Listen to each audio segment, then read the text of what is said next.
Hi, hi, hi, and hey, hey, and welcome to another broadcast of Talk More Talk, a solo Beatles video cast. I'm Ken Michaels. I'm one of the regular co hosts of the show, a bi weekly show in which we celebrate the most successful solo careers of all time, that being from the four Beatles. And hopefully, you might know me for a few of my other Beatles programs, a syndicated radio show called Every Little Thing, also a Beatles podcast show called Things We Said Today. And I'm being joined right now with two of my regular co-hosts and a special guest. First of all, we'll introduce one of the co-hosts of the Paul McCartney solo Paul McCartney podcast, Two Legs, along with David Gargalino, and that is Tom Hunyady. Hi, Tom. Hello, everybody. Ken, Kit, mystery guest, whoever you are. Hello, and can't wait to get this show started. Okay, also we have with us the queen of Beatles media, and she has earned that title. You know why? By watching this show every single week or every couple of weeks, and she is the author of some fine books like "Songs We Were Singing," guided tours through the Beatles' lesser works, Michael Jackson FAQ. She also co-hosts a soul segment called "Bottomless Soul" on the radio, which will air tonight, by the way, and a lot of article she's written called Deep Tracks on the Beatles, and that is our own Kit O'Toole. Hi, Kit. Hey, Ken. Hi, Tom. Hi, mystery guest. Good to see you all. So Hello. now everybody's wondering who this mystery guest is. I'm not. Well, you've all heard the Beatles song Mean Mr. Mustard, but unbeknownst to most Beatle fans, Mean Mr. Mustard has a kid brother that no one has known about until now. He's much nicer than Mustard. And he goes by the name of Mean Mr. Mayo. And he has his own YouTube channel where he talks a lot about the Beatles, the solo Beatles. He listens to our show, loves our show, Sure do. which is one of the reasons why he's with us. And Ken Womack, Yep. Ken Womack couldn't be here with us tonight, so we thought we'd bring him on. Welcome, Mean Mr. Mayo. Well, I thank you very much for having me. It's great to be here. As you said, I love the show, and I want to thank all of you for giving me the opportunity. So I'm going to say hello to the Sun Queen, Kit, and hello, Ken. And I can see you and say hello to you now, actually, Tom, because all the images are good. I can see everybody. So that's good. And it's just really a thrill for me to be here. And I don't say that. It just popped in my head. It sounds like a song we know, but that's not why I said it. It's not because of Sergeant Pepper. So, Well, we're going to call you Joe, which is your real name. yes. It Oh, would be yes. silly to keep calling you Mayo throughout the night. Exactly. And, I was thinking it's kind of appropriate in a way because, I mean, if you think about Ken Womack maybe as Johnny Carson, then I'm like Joe Garagiola when, John and Paul in 68 didn't get to meet Johnny Carson. Joe Garagiola wound up being the co-host. So there you go. Of Special all host. people, that was one of the worst moments ever in Beatle history. John and Paul Yeah. being interviewed by Joe Garagiola. Very awkward night that was for Yes. everybody involved. Anyway, Yes. before we start, why don't you just tell the folks about your YouTube channel and what it's all about? Yes, okay. Well, briefly, I have a YouTube channel, as you said, Mean Mr. Mayo. I don't know. I guess Father Mackenzie was being used up. Maybe Uncle Albert was already. I don't know who was used. And I've been 7 years doing this. Next month will be 7 years. And actually, it's so successful, more than I thought it would be. I didn't think I would be doing as well as I am. And I love to meet people who watch the show. I get to meet them at the Beatle Fest a lot, Fest for Beatles fans, excuse me. And basically, I do a lot of Beatles videos. It's primarily a Beatles channel where I do reviews and discussions on Beatles, but I also do a little offbeat stuff too, like rant videos about things, like I don't know, let's say like those commercials we see that from drug companies always telling you the side effects and how annoying that is to watch during TV. But it's mostly a music channel, though, and just happy to be here. It's what I do, so I have fun doing it. Okay, and it's got to be a great feeling to watch your audience grow through all these years. Yeah, As we've experienced with our shows. It's almost 8,000 subs. I can't believe it. I never thought that people would like it so much, but here we are. All right, good for you. All right, our show tonight, our main topic is going to be discussing the humorous side of George Harrison throughout his career. Before we do that, as we always do, we'd like to bring you some Beatle news. As this is our first show in only 1 week, there's less news than you would normally hear. It's a little thinner than it would be on most cases. So I'm just going to run down a few things. Ringo Starr's albums, Ringo's Rotogravure and Ringo the Fourth, are being remastered for vinyl release from the label known as Good Friday. No release date is being given yet, but it's coming soon.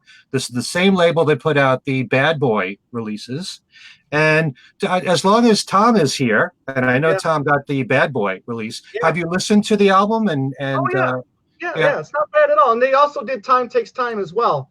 So both of them they're both color vinyl. They're nice, and they sound great. So and there was no word whether this was going to be colored vinyl or not, though, right? No. All we know is that it's just coming soon. So yeah. Did you notice a difference in the sound quality since it's remastered?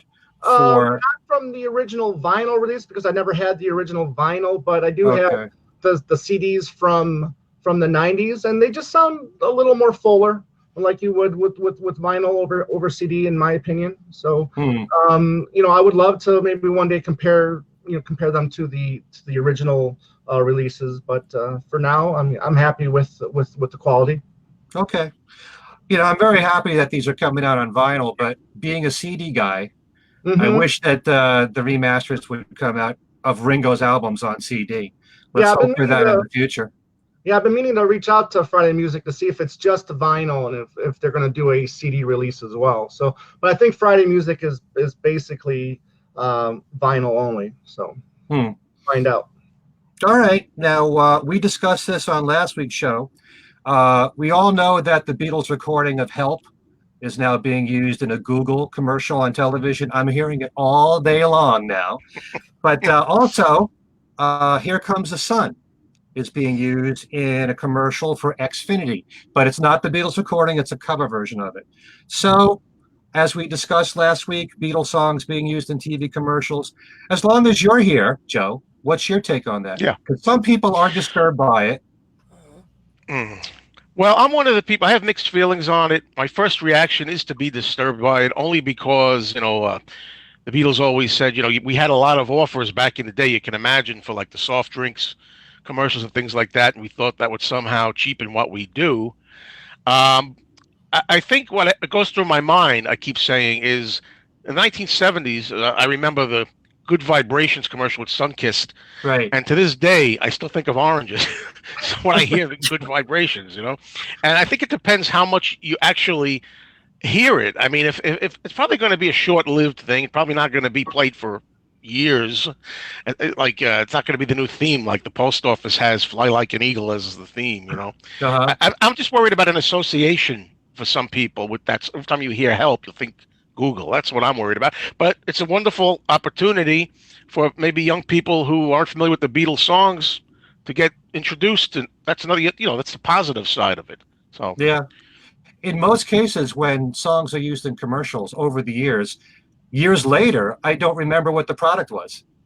It doesn't stick out in my mind. What you said about Good Vibrations and Sunkissed is one of the few exceptions where I'll remember when I hear Good Vibrations. I'll think of that. But yeah. Also, Julian Lennon is making bookstore appearances. Actually, he's doing one tonight. It's probably wrapped up by now at the Barnes & Noble in Union Square in New York City. He's promoting his new children's book called Love the Earth, which is the third in a trilogy of books aimed at teaching children about preserving the environment and the ecology. And he will also be making an in-store appearance at Bookends in Ridgewood, New Jersey tomorrow at 6 p.m. Also at the Barnes & Noble on Grove Street in Los Angeles on April the 30th at 7 p.m. And you might want to jot this down. Julian is scheduled to be on The View tomorrow morning. Okay, Julian on The View. A new book is coming out called Tell Me What You See, The Ultimate Guide to John, Paul, George, and Ringo on TV and Video. It's by Peter Chexfield. Amazon lists that the book includes every appearance from the Beatles' performance of Some Other Guy at the Cavern in 1962 to Paul's new video for Who Cares in December of 2018. This book is a listing of every known TV performance, promotional video, and live telecast from the Beatles' group and solo careers. It also includes chart positions, band lineups, anecdotes, and more. Does that say UK and US, or is it one or the other? Is there any information on that? I believe it's US. Okay. I could double check as we're doing the show. But I think the book is out already, actually. Okay. I'll look it up. Don't worry about it. Okay. Also, one last thing, an upright piano that John Lennon used to compose some of the songs for the Sgt. Pepper album has been sold at an auction for $718,000 to Jim Irsay, who is the owner of the Indianapolis Colts. And he's a noted Beatlemaniac and memorabilia collector. John gave this piano to a friend, but first he had a plaque affixed to it, which read, "On this piano was written, a day in the life, Lucy in the Sky with Diamonds, good morning." Doesn't say good morning, good morning. I guess that was John's doing. "Being for the benefit of Mr. Kite and many others, John Lennon, 1971. Irsay also owns a 1963 drum kit that Ringo used on the Beatles' early hits. All right. Cool. That's it for news, unless you guys have anything you want to add. Well, Tom, that's good. Yeah, well, Tom, I see you're excited about the McGear release. I saw that. You're psyched about that. I certainly am. I pre-ordered the vinyl. So you can get the vinyl or you can get the CD, and then the first 100 people to get the vinyl or a CD, you can get it to where it comes with a autographed postcard. So I ended up getting the autographed postcard with the vinyl. The CD one sold out within minutes, apparently. So yeah, looking forward to the release in June. Yeah, lots of outtakes. Yes, absolutely. On this, it's 2 CDs and 1 DVD. Yeah, interviews and a promotional video for "Leave It," I believe the title of the song is. Yeah, "Leave It" was the first single from the album. Yeah. Okay, end of June for that. All right, so our main topic, as I said, is the humorous side of George Harrison, and that's throughout his entire career of Beatles solo, as we've witnessed it in song, perhaps in his videos, interviews, whatever we want to talk about. And George really was a pretty fascinating person. And I know that I've said on the show that there were many sides to George. There was a very serious side to him, and then there was a very comical side of him that really had a strange, dark, wicked sense of humor at times. And sarcasm. That's one of the many things that we love about him. And even if you go back to the Beatle days, I point out a few Beatles songs where lyrically it showed his sense of humor, even though he was mixing either serious or social commentary with something funny, like in Taxman. Let me tell you how it will be. There's 1 for you, 19 for me. I mean, even when he talked about the song, he would laugh about that particular line. So it shows that he's using a sense of humor to talk about something serious like that. As well as Only a Northern Song. You know, he's making fun of Northern songs. And the recordings that the Beatles are making in the process.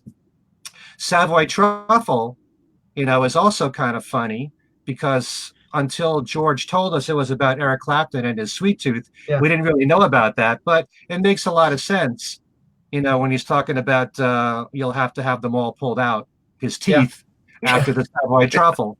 So, you know, even in the Beatle days, he mixed humor into his lyrics.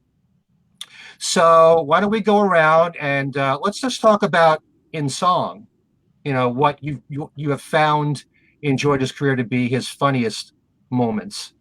How about you, Joe? We'll start with you. Name a few songs. Well, let me see.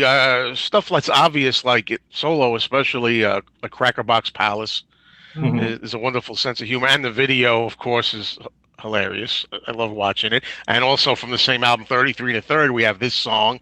Takes a humorous stab, if you will, at what he went through with the My Sweet Lord court case and everything. That's a lot of fun. That's one of his most fun videos. I think I like the video better than the song, actually, believe it or not. I mean, And I mean, I could name all of them. I don't want to leave anybody else without any. But I was thinking of like stuff like Cockamamie Business, which you don't get to hear that often unless you're listening to the Best of Dark Horse album compilation, and that's got a lot of funny things talking about his nervous system. This is one of favorite expression of his, how he gave his nervous system and all that. And there's some funny lyrics there with the Ed Sullivan show and stuff like that.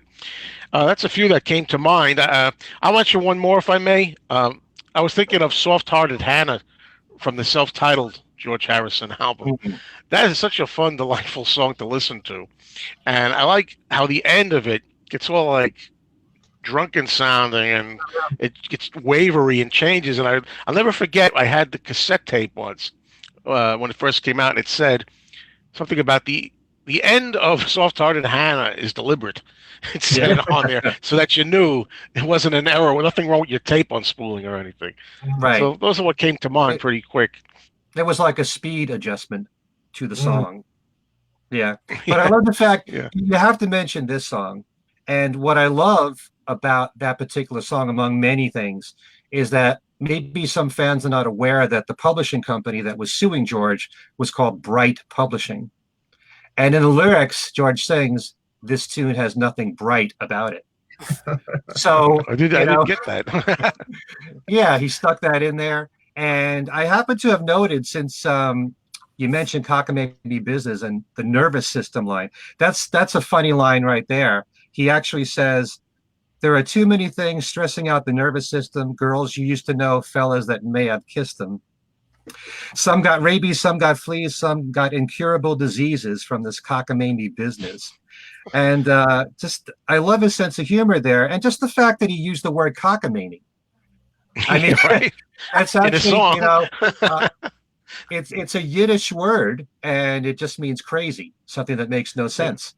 And so I'm sure there's a lot of people who bought the Best of Dark Horse, heard that song, didn't know what cockamamie meant, but George evidently did. But just the fact that he used that line, used that word.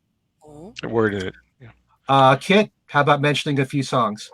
Well, first, I just want to mention, I think, as I went through these songs, I was thinking, his humor kind of falls into two very general categories, which are, the absurdist kind of humor where it's wordplay, kind of like John. I mean, like John Lennon. I mean, he loved that too. And as you mentioned, this sort of black humor, this dark humor, satire, whatever, really kind of, some nasty digs in it. Right. And, I just think it's interesting. Plus, remember, who one of George's heroes was George Formby. And, I gave a presentation on this a couple of years ago and all about the influence of British music hall.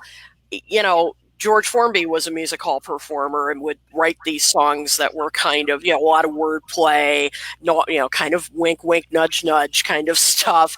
But it had, clearly an impact on George's songwriting. So, a couple of examples, and a few of our viewers have mentioned this already. His Name is Legs. I would say that's the absurdist part. By the way, I'm trying to decide which one of you I'm going to nickname the King of La-di-da. I think one of you needs to be, I'm the Sun Queen or the Queen of Beauty. I like the song. Yeah. Ringo song. Yeah, right. There you go.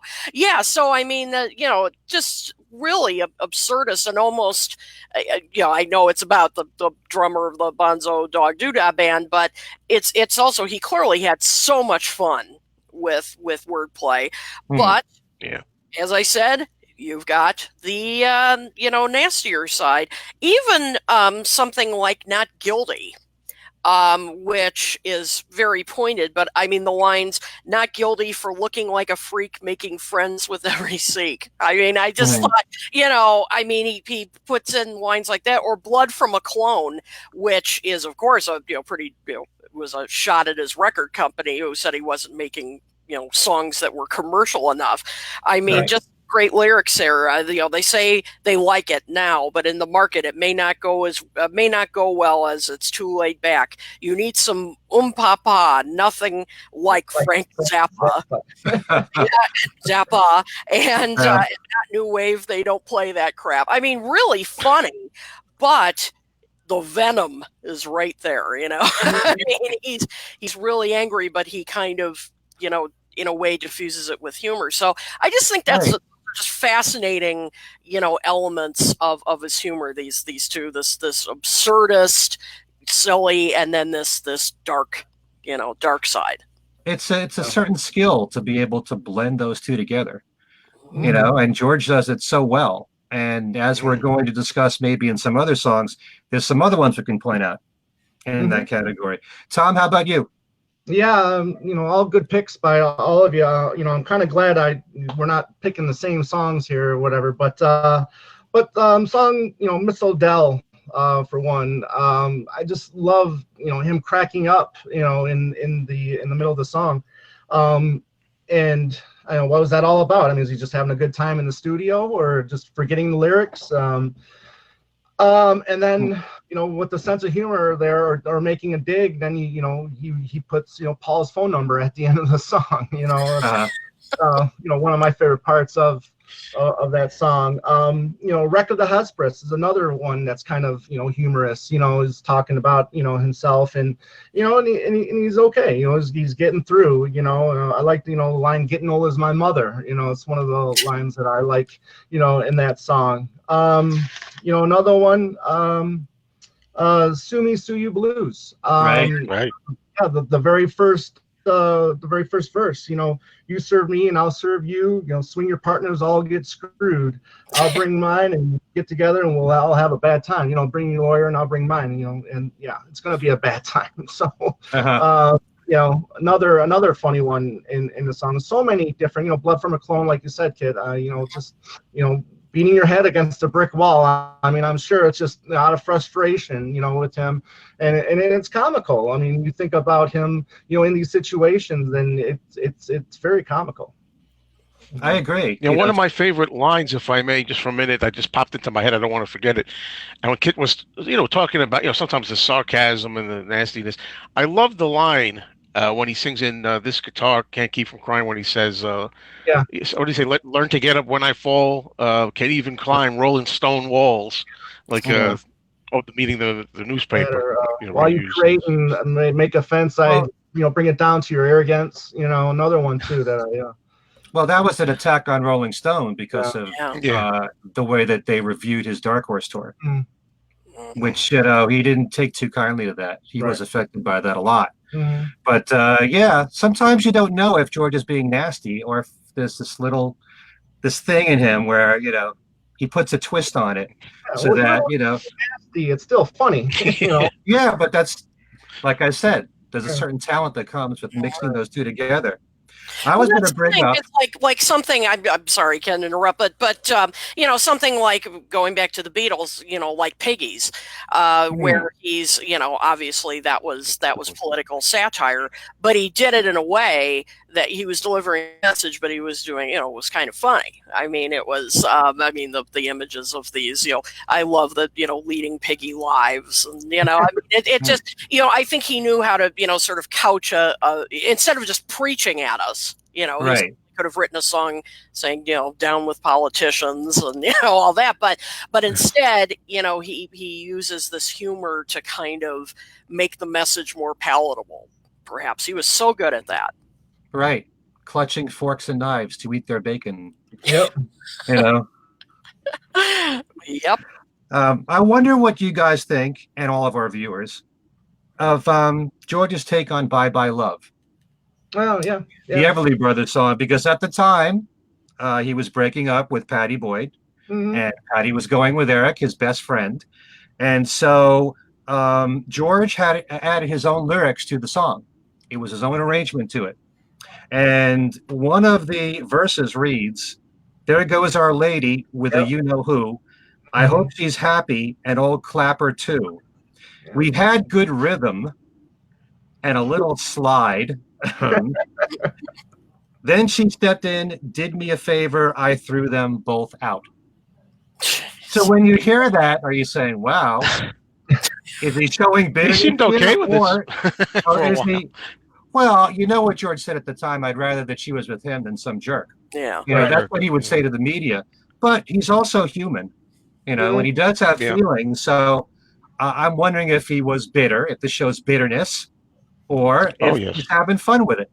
Yeah, I think so. I think there's some bitterness and some sense of humor in his own life as well. I mean, he's able to, turn it around on himself, and the fact that he's able to write about it and rather just push it away. I think that's great. I mean, get it out. Whether it's humorous. I think the song does sound bitter. Yeah. Yeah, I mean, I remember the first time I got that record and heard it, is the first thought, oh, how great. He's covering Bye Bye Love. What a wonderful, and then you hear it. It's like, whoa, That's not Bye Bye Love. That's not Bye Bye Love. What is it? Yeah. So, and our viewer, John Hockley, said he likes it better than the Everly Brothers version. Oh. Yeah, to me, I mean, it was, I agree. I think it's a bit of both. I mean, just like I was saying earlier, he could couch these messages and, with humor. So, I mean, I'm sure there was bitterness there, but he wrote it in a way that, I don't know, it's between laughing and saying, ouch. Uh-huh. He was very good at that too. Yeah, and I always love that version. I got to be honest. It's so completely different than what the Everly Brothers did. Not just the fact that he added his own verses to it. It had a completely different message there.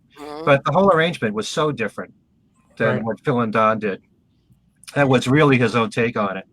I want to bring up the song Grease because, for years, I never knew what the words were. And if you own the album of Gon Troppo, it just said instrumental. It didn't have the words at all. And I was looking at it, and I was very much anticipating the new I Me Mine book when it came out because it updated George's songs past 1979 so I could see the lyrics, and Grease was not in there. But I happened to have gone online and Googled this, and lo and behold, I only now have discovered the lyrics of Grease. Oh, and well, there's a few humorous lines in here. I'll read it to you. You go to Slavia instead of Yugoslavia. You go to Slavia, half past Armenia, down and towards the Med. Left side of Turkey, nowhere near Fiji, you will find Greece. Then there's Eume Athena, handed on Plato, hole in my Socrates, instead of hole in my sock. Yeah. I came Acropolis on Monty Pythagoras, Ulysses, Greece. It's weird, but I love it. Like hole in my, it could be hole in my sock, hole in my Socrates. I knew that he was saying Monty Pythagoras.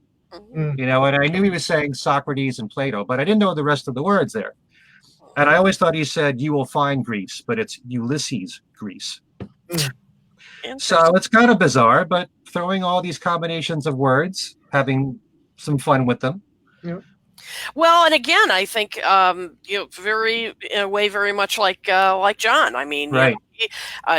There was nothing he loved more, as we all know, than wordplay. I mean, not just in his songs. Read his books. Right. And so clearly George had that. But again, they kind of grew up in that same kind of British humor. And part of it was having fun with language. George certainly did, but this is one of the reasons I'm glad I'm doing this show, because now I finally know the lyrics. So, all these years. Yeah. Well, I didn't know. I didn't know until I just looked it up. I didn't think it would be online. That's so cool. Although I never looked for the songbook, the sheet music for it. It probably would be in there, but I should have done that. Yeah. Anybody want to mention more songs? I have a few more listed here. I listed a few. I think you covered all the ones I had here. When We Was Fab, of course. Oh, I was just going to mention that. Yeah, that's a great one. full of humor, and we know the lyrics of that. I I don't know. I'm thinking also of. I guess we go on into that a little later, right? About other things kind of stemming from like some of the music videos and what he did in the video for When We Was Fab. Having Ringo was always good for a laugh, carrying Right. that piano or organ, whatever he was carrying, out one screen, coming back the other end, and Right. carrying it again. Funny stuff in there, and him getting into the Sergeant Pepper suit, which he did in the Ding Dong video, right? Right. He put the Sergeant Pepper suit on for a moment. That's He was a also good sense of naked in humor. there. That's good. He was also naked in there for a split second. I also wanted to mention cheer down, which is a great phrase to use instead of cheer up.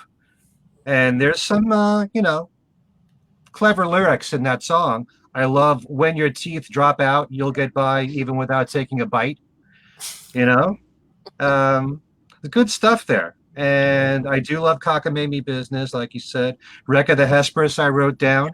And George, when Cloud9 came out, he talked about the Wreck of the Hesperus, and he said that sometimes he would come home from school and he would be a mess. His hair would be a mess, and his mother would say to him, "Oh, look at you. You look like the Wreck of the Hesperus."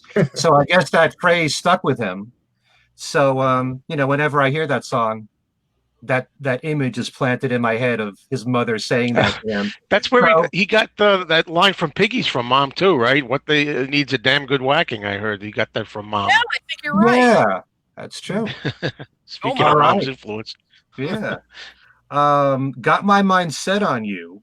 While it wasn't necessarily a funny song, the video, the most popular video for the song, had him playing guitar in this den or this library, and the room would shake and there would be birds who would be hopping up and down and everything.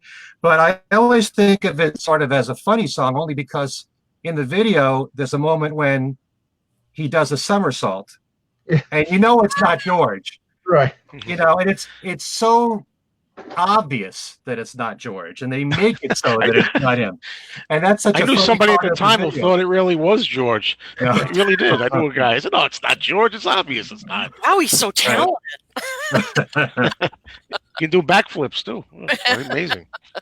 Sometimes the video is really, it brings another, it shows more of a sense of humor from George, even if the song may not be funny. I mean, Blow Away, I wrote down, because it's probably the cheapest video that George ever made, because you see him riding a plastic toy duck. It's like, George has said that he loves making music, but he doesn't necessarily like to promote his music. And sometimes when he does these things, he's forced to do it. This looks like a forced video. You have to have something for Blow Away, but I laugh when I think about that. Yeah, I mean, actually, when you brought up Got My Mind Set on You, that's to me what made that video hilarious, because it was clear, and I'm not talking about the pinball machine one, of course, right? But the other one, he clearly didn't want to be there, and there's even a moment where he kind of looks off camera, like somebody must have been making fun of him off camera or something about it, and he's just looking, kind of rolling his eyes, and and then, as you said, when the guy does the backflip, they don't bother to hide that it's not him. I mean, it's wonder. Yeah, I mean, it's just it's wonderful, and it does sort of play on that this is just not not his thing. But I think that's great that they made a joke out of it, the whole video. Right, and it was really a good, fun video overall. It was. Okay, any more songs you want to bring up? I want to bring up the Traveling Wilburys, because certainly, of course, Wilburys. There was definitely a great sense of humor in that band. You want to talk about that, Tom? Sure. Yeah, the song I was playing not too long ago, "She's My Baby." Love that one, especially Dylan's last line. She can ride a boat, she can even make it float. She likes to stick her tongue, right down my throat. That's great. Dirty, but whoever wrote that line, right on. And it was the way Dylan delivered it. Yeah, that voice. To stick her tongue down my throat. It's great. I like that. You do that well, Joe. Yeah, very good. Yeah, I do imitations too. So, Okay. impressions. And obviously the Wilbury twist, that video of that Yeah. one was fun too. Oh, isn't that fun? Yeah, absolutely. Yeah. What I found interesting is that there are certain songs like Inside Out, Yeah. which is really a serious topic. It's about pollution. It's how we're endangering the environment.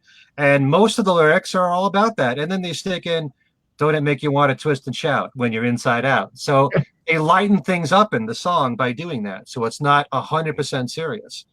So I found that interesting. Even though they're a fun group and it's all about having fun in the Traveling Wilburys, it's usually very lighthearted. They do tackle serious subjects. The Devil's Been Busy is the same thing. Yeah. Dirty And like World. you said, Wilbury Twist is really funny. Yeah.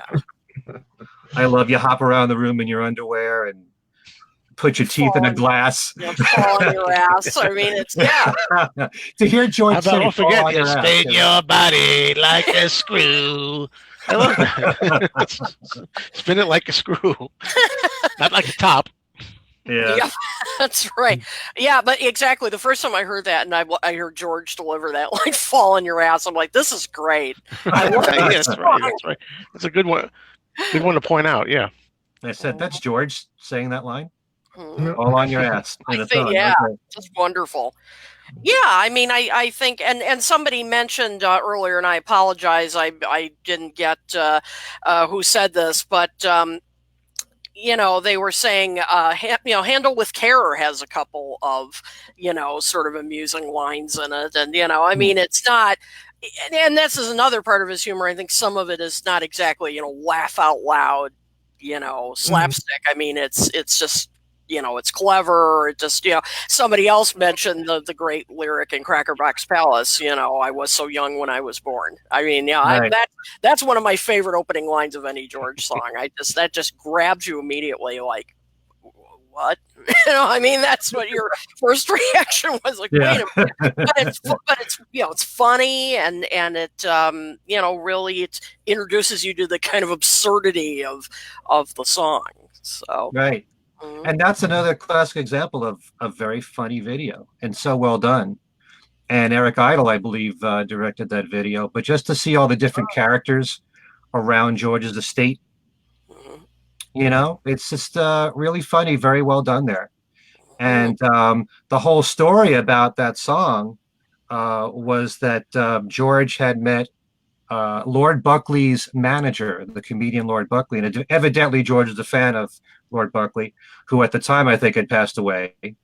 Maybe. I have to check on that. But his manager invited George to Lord Buckley's house, which was called Crackerbox Palace. Mm-hmm. So George heard that those two words and thought that'd be a great title for a song.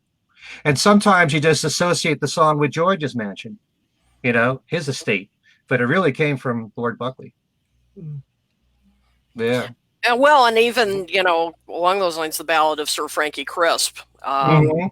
That of course had to do with the owner of Friar Park, and I'm scrolling down. By the way, Ken Womack, if you're watching this, I put my notes on this iPad this time, so see how neatly they're typed.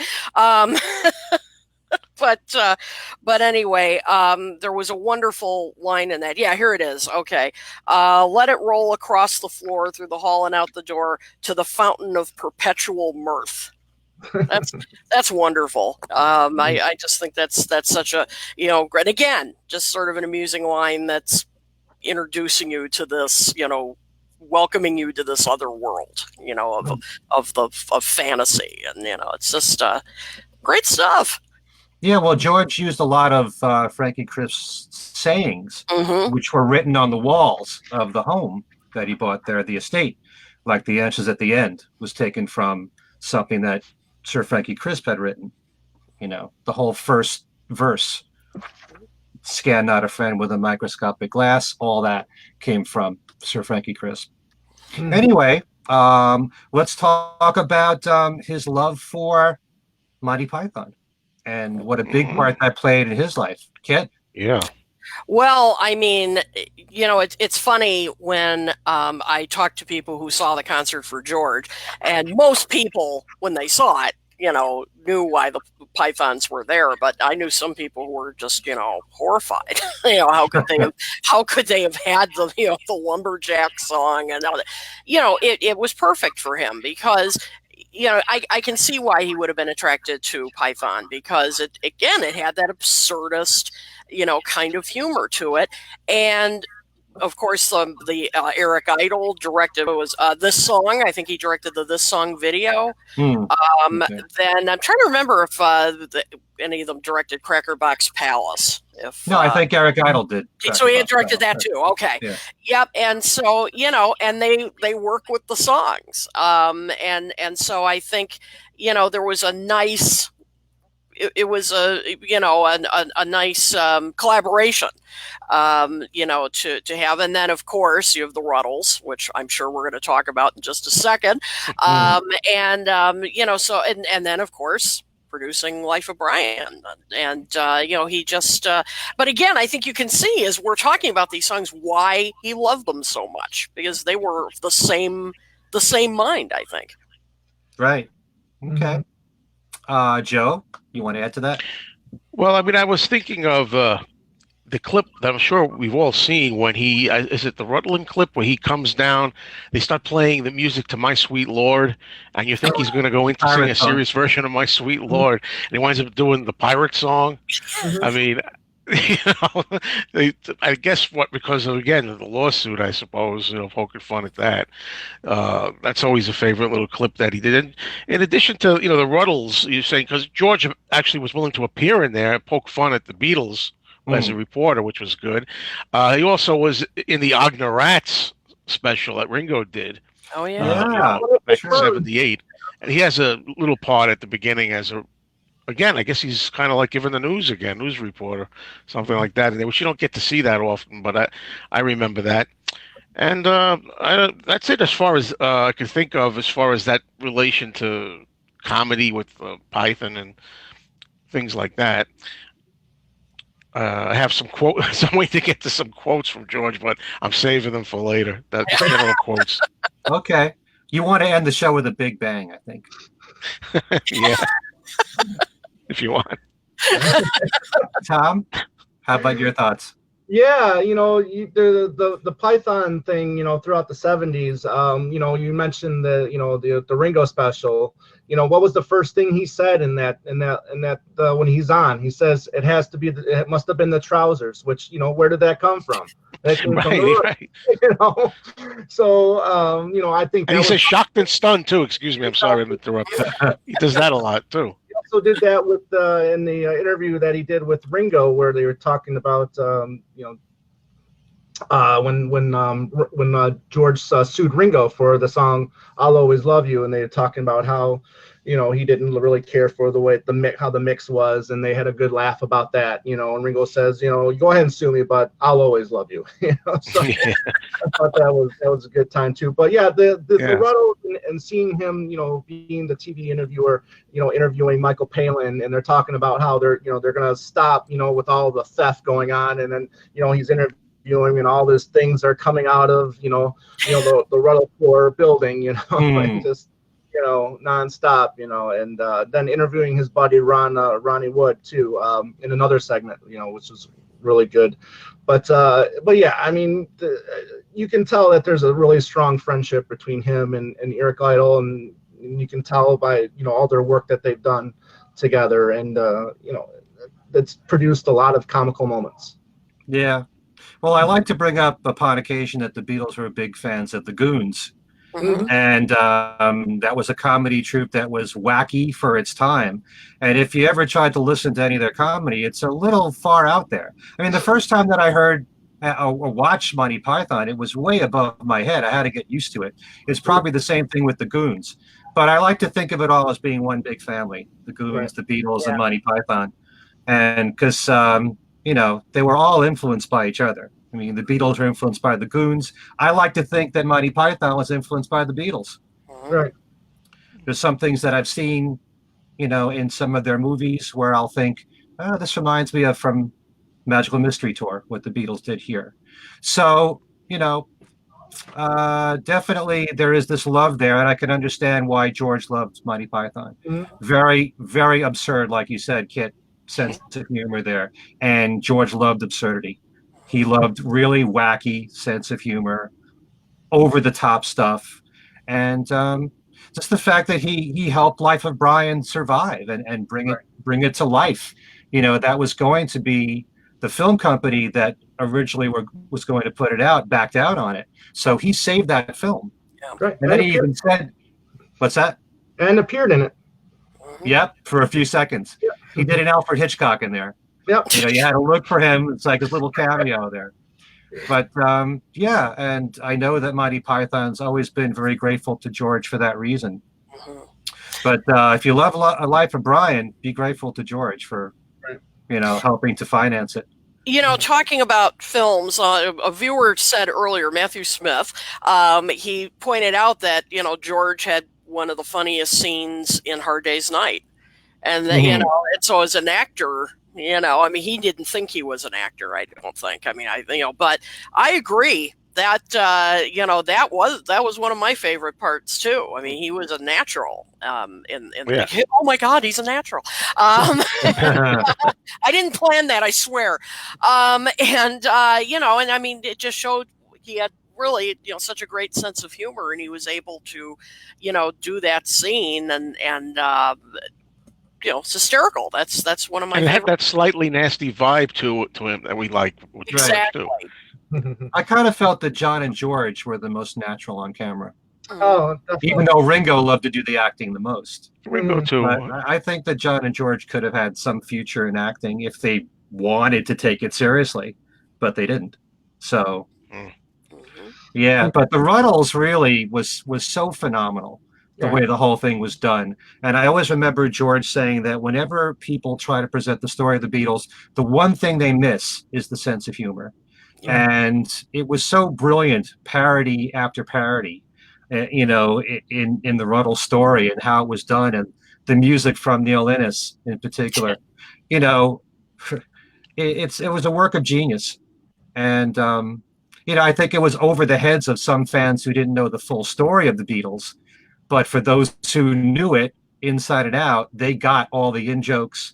And, Ruddles was amazing. And, again, George supported that, too. Yeah. And he was a good sport to appear in it. In that scene of, Parroting Apple, collapsing and people taking, I remember when I first saw that, I'm like, that he is a good sport to do that scene. Yeah. Well, I think the one thing that's helped him survive through the years, with all the tragedies that have happened in Beatle history, is to have a sense of humor and look at it with some degree of humor. One other appearance that I'd like to bring up, which I think is so historic, was when George was on Saturday Night Live. Yep. Which I still think, you combine George with Paul Simon, could be the best show they ever did. And the scene that I think that really showed his sense of humor, as he's trying to collect the $3,000. Yeah. So, and he was is so a bit deadpan. Yeah. Yeah, and he just said it so naturally and so deadpan. It just worked so well. right. And then the fact that he took the offer from Lauren to introduce the show live from New York. Yeah.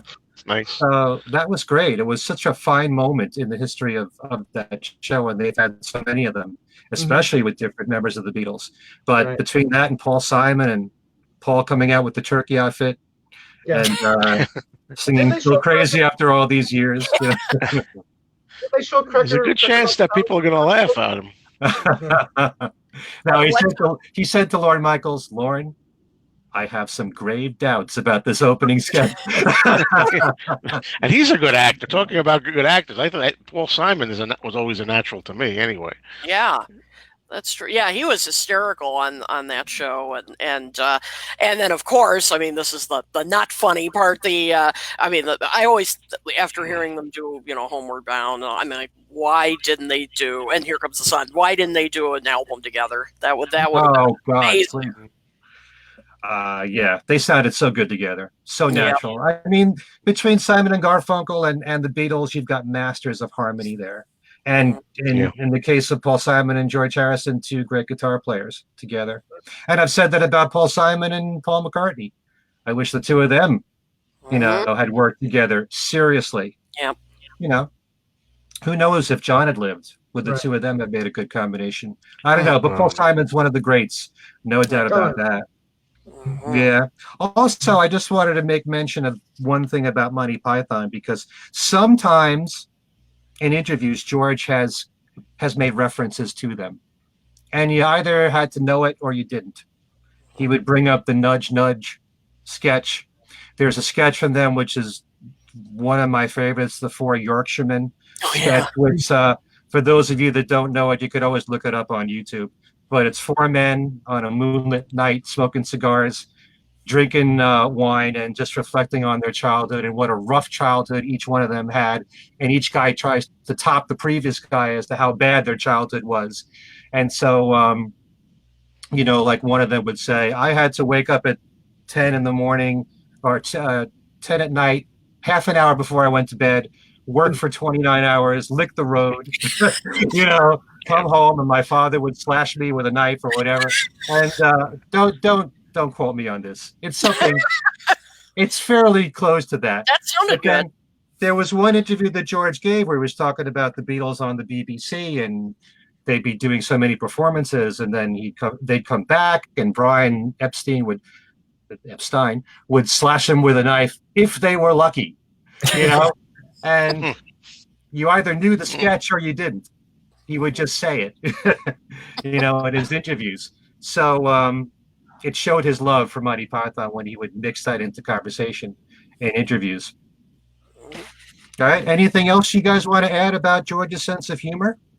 Yeah. Oh, sure. I have a couple of quotes I'd like, if I may. I just was thinking of some interviews, some of my favorite quotes that he's done for laughs. Well, one of them was, I think, in 1987 with the Cloud 9 release. And I think it was a Warner interview. And he was asked about, who made the first videos or something like that, the music videos. And he says, well, Mick Jagger will probably say that he did. And he said, but he was always a day late and a dollar short. Which I thought was funny, his sense of humor, and I just had to mention. I love a bit with the anthology time. There's a sequence where Paul and George are first reuniting for the first time, I guess, in a little while, and they're hugging, and then Paul's wearing a jacket, and George says, "Is that a vegetarian leather jacket?" That's a sense of humor, I thought that was funny, and that's a couple of humorous bits that I always liked from George. Yeah. Wow. I really liked, his appearance on the Dick Cavett show was full of laughs as well. And, and I think the one that stands out the most is when, Dick Cavett goes, Yoko sat in that chair. And then, he gets up. Yep. Gets out. That's pretty comical too. But, the interviews is where I really just laughed the loudest. And because he was so quick with answers. And, a couple of them was, one is like, he's talking about using LSD, and he's talking to the interviewer, and he goes, that's the thing about LSD, you don't need to do it twice. And so the interviewer goes, so you've only done it once? He goes, oh no, I took it many times. Only needed it once. Yeah. Yeah. Another one where I think they're all receiving the MBE, and he's getting, he's saying thanks, and he's going, it's nice getting one each, meaning everybody are getting one each, because we usually have trouble cutting them into four. Right. But the one that really I get the biggest kick out of is he was being interviewed about getting into the Rock and Roll Hall of Fame, and then the interviewer went into a completely different question, and he started talking about Paul redoing the songs from Give My Guards to Broad Street, and then he was like, well, Paul was thinking about doing other songs, including some of John's, like Beautiful Boy and Imagine. Does that surprise you he would do that? And George was like, maybe because he ran out of good songs of his own. Yeah. I gotta confess, I have that written down here, but I was afraid to say it. So. But the thing is, it's just so quick, with these, especially when it's small, it's just so quick, and natural, So those are some of my favorites. Well, George could be blunt. That's another thing about him. And he also knows that he's one of the few people that could be critical of Paul or the Beatles. What are they going to do to him? Right. Only the Beatles can be critical of each other. Yeah. And so, Paul is always the diplomat, but if George wants to let him have it, he could do that publicly, and he has. Yeah, and along that line, there's a thing when Paul was, going around for a while saying, I realized that George and I had never written together. That would be nice to do. And then George, I think it wasn't the same interview that Tom mentioned. It was another one where he said, "Well, I've only been in Paul's life for like 30 years. Now he wants to write with me, But he, like you said, he could say that, and it doesn't come off as harsh as somebody else if they had said it.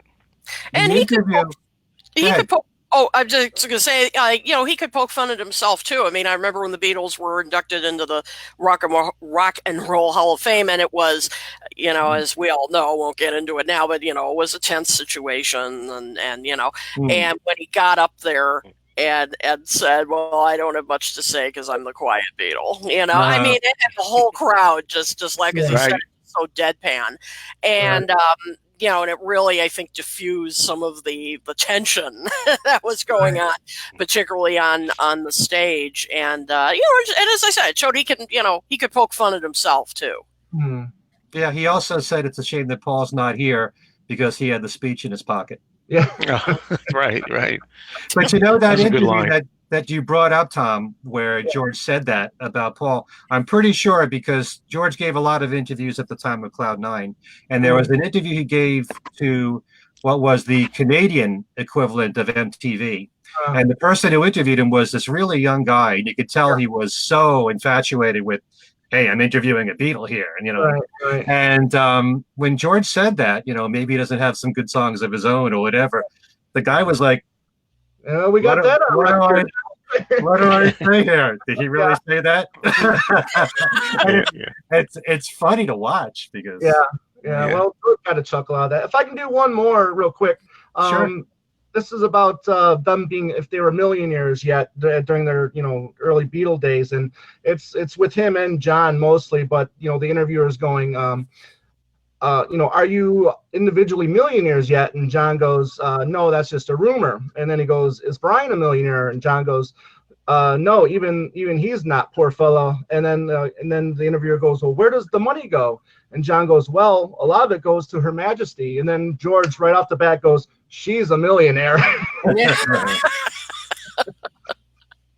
That was an incredible thing about them, how natural they were at bouncing off of each other and very quick. Yeah, all of them were quick. Yeah. At various times. Sometimes Paul had something very witty to say. It could come from either one of them. Yeah. The Pan Am interview when they're all up there, and the one guy goes, when you guys gonna get a haircut? And George was, I had one yesterday. Right. That's not scripted. That just happened naturally. Yep. It's amazing. Absolutely. So I think that puts a wrap on this topic. Why don't we give all the folks information about us and what we've got going on? Kit, how about you? We'll start with you. Well, as Ken mentioned earlier, my latest Bottomless Soul show is on this very night at 11:30 Eastern, and it's and you'll all like it because it's spotlighting soul artists that the Beatles covered. And ones and not like the Marvelettes. I focused on some lesser known ones. So, so go check that out. Or you can go to my Facebook page. I've got the link there. And also Beatles coming back this week. And also Deep Soul is up, and I will be doing my own Facebook Live show this Thursday, the 24th, I think it is, whatever this Thursday is. I'll be doing a live show. So and just check out my Facebook page. You can look me up, and you'll see all the information there. Okay, how about you, Tom? Yeah, well, real quick, Kit, we were discussing about, branding on, Beatles and branding and all that stuff last week as well as this week. But, I was at the grocery store today and I had to get some toiletries. So, but I don't think Sherman heard your warning because I saw a little, Beatles on some toilet paper here. So. I swear to God, I'm never going to live that comment down. Anyways, Two Legs, we just did a show with a special guest. His name is Sam Wiles.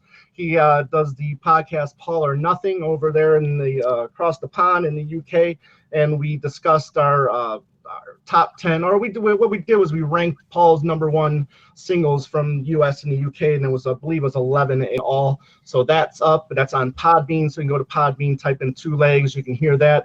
We also just recorded a show. Also just talking about other music that we love. I mean, sometimes you just get a little tired of talking about Paul, so we just ratted off a bunch of other groups that we love to listen to as well. So, but you can reach out to us on our you can email us at twolegspodcast@gmail.com. You can find us on Facebook at Two Legs, the Paul McCartney podcast, and we've got some really cool interviews coming up soon, and that's what's going on.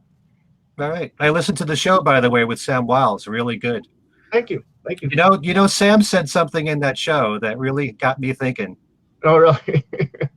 He actually said, and we'll throw this out to our listeners, that Coming Up is the greatest David Byrne song that the Talking Heads didn't record.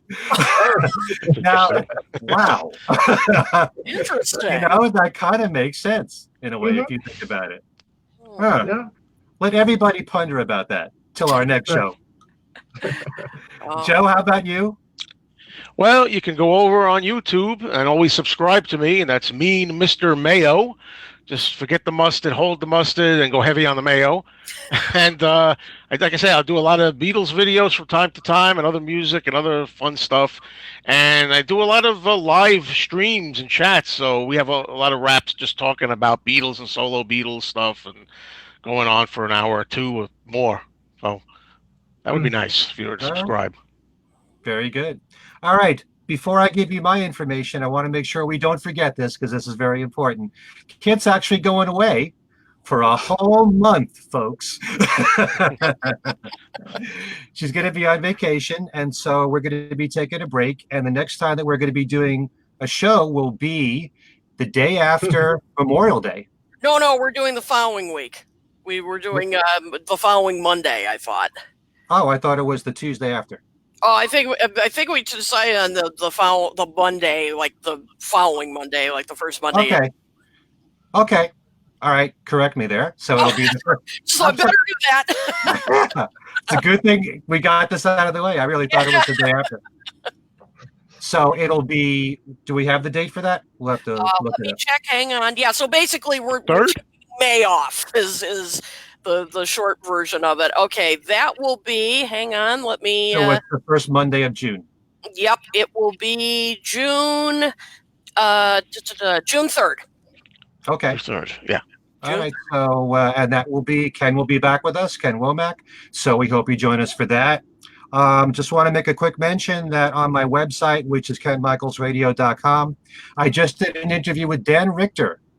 Dan was John and Yoko's personal assistant during the Imagine period, and he's one of the many people that is interviewed in the new documentary, John and Yoko, Above Us Only Sky. And you can find the entire interview on the website. I have a page called Interviews Page 4. He was delightful to talk to. Over an hour of conversation with Dan. I also have tickets to give away to see the Fab Four in concert. One of the premier Beatles tribute bands. They're playing at the NYCB Theater in Westbury, Long Island on May the 3rd, and Tarrytown Music Hall in Tarrytown, New York, May the 5th. I have tickets to give away for both those shows. Just go to the website. It's the easiest thing in the world to win. Beatles Trivia is on the website every single week. You can win one of 9 prizes. Special contests can come at any time on the website. And probably while Kit's away, so we can all keep thinking about Kit, I think we'll be giving away a double shot of her books. You mean the Kiddo Toolkit?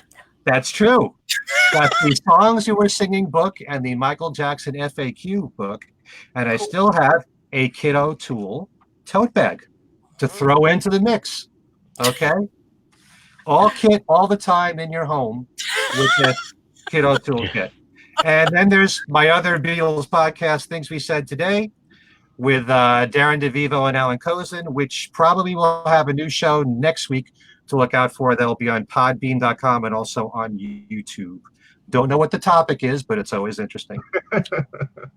All right. So that's Ken, about it. before we go, you have some requests to show everyone your shirt. You've had like 5 comments, so they want to see your shirt. Okay.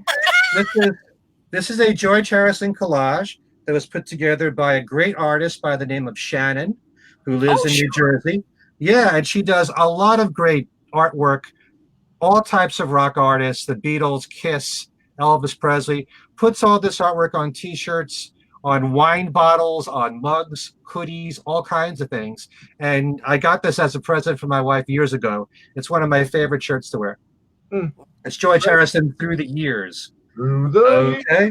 And she does one on each of the 4 Beatles. You can get a John shirt, a Paul shirt, a Ringo shirt, kind of like this. Okay. So I'm glad you guys liked it. Yep, you got a number of comments. And we also want to thank Tom Brennan, for our loyal viewer, for suggesting doing a show on George's humor. It was a great idea. We had a lot of fun, I think, doing it. Definitely. Well, there's many sides to each of the 4 Beatles, and that's what we're going to be exploring here on this show. Okay. And go ahead. No, I just want to say this has been a blast talking about George's, humorous side. Yep, and we want to thank Mean Mr. Mayo for joining us. It was really fun. The pleasure is mine. Thanks so much for having me here and sharing the microphone. Every now and then, hopefully we'll get you to fill in if one of us can't make it, which is always a possibility. Yes. I'd love it. I'd be honored. Thanks. Oh, good. So this has been great for this latest episode of Talk More Talk. I want to thank everybody who's watching right now, and thanks for your support of the show. Tell as many people as you can about Talk More Talk. If they're Beatle fans, especially if they follow the solo careers of the Beatles, as they should, then have them watch this show, Talk More Talk. Thanks so much to everybody for watching. Amen. And we will see you next time. Cheer down.